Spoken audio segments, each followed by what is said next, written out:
Depuis ce samedi dans le monde de la voile, les deux marins ont en effet téléchargé des fichiers GRIB, c'est-à-dire des fichiers météo, ce qui est totalement proscrit par le règlement, un fait avéré éprouvé par le jury de la course à la suite d'un contrôle effectué sur chacun des deux bateaux. Alors quelles sont les conséquences ? Eh bien elles pourraient être lourdes, elles le sont déjà. En tout cas, vainqueur de l'étape 3 et leader du classement des bisous, le jury a décidé d'exclure tout simplement Benoît Tudurie de la course. Le nordiste de 29 ans avait déjà été sanctionné d'une pénalité lors de la première étape pour avoir disposé des poids à bord de son bateau. De son côté, Pierre Daniello se voit lui disqualifié des étapes 2 et 3 et rétrograde de la 9e à la 28e place au classement général. L'ancienne directrice du team Vendée Formation, Estelle Gravelot, qui connaît bien les deux skippers pour les avoir recrutés au sein du team Vendée Formation la saison passée, évoque une trahison. Ses propos sont recueillis par Colline Davy.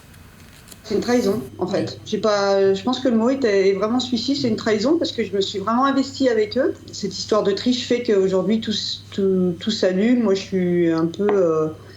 je suis effondrée par rapport à ça, parce que j'aime tellement le sport que la triche n'a pas sa place dans le sport. J'ai encore eu quelques messages, parce que je pense qu'ils ne s'étaient pas bien rendu compte de la gravité de la chose encore.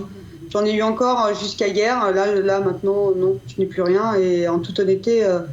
me faire couper parce que voilà, moi j'ai pas de place pour les tricheurs aujourd'hui et ça serait, je pense que c'est la meilleure chose que je peux leur apporter, c'est de leur fermer la porte pour qu'eux grandissent tout seuls maintenant et réfléchissent à la suite, quoi.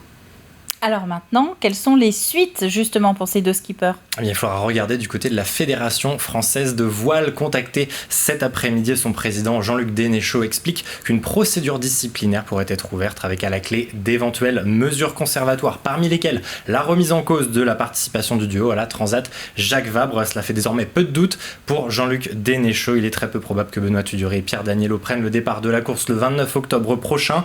Le président de la FFV tient en tout cas à saluer les arbitres de la course pour le travail d'investigation mené face à une tricherie volontaire et organisée. Ce sont ses mots. Jean-Luc Dénéchaud évoque aussi une forme d'amertume, parlant même d'un vol de notoriété, Benoît Tudurie ayant remporté l'ultime épreuve qui lui a finalement été retirée.